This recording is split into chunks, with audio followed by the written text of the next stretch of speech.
C'est dans ce minuscule studio du dernier étage, rue de Cornillac à Limoges, qu'une bande de copains a commencé à se réunir à l'automne 1980.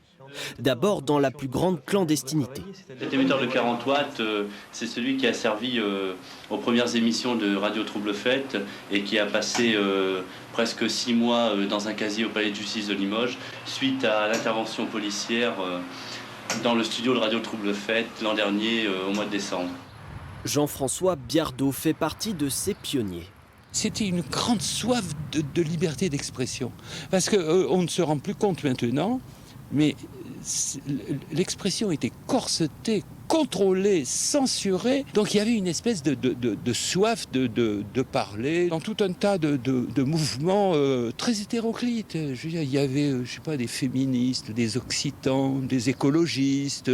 Notre marque de fabrique, c'était le bazar. Un joyeux bazar que RTF cultive depuis plus de 40 ans. Des nouveautés toujours sur RTF 95.4 avec Bang Bang à l'instant Goodbye. Aujourd'hui installée au sommet de cette tour, dans le même quartier, la radio associative compte 2 salariés. Yasmine Quichou s'occupe de l'actualité locale.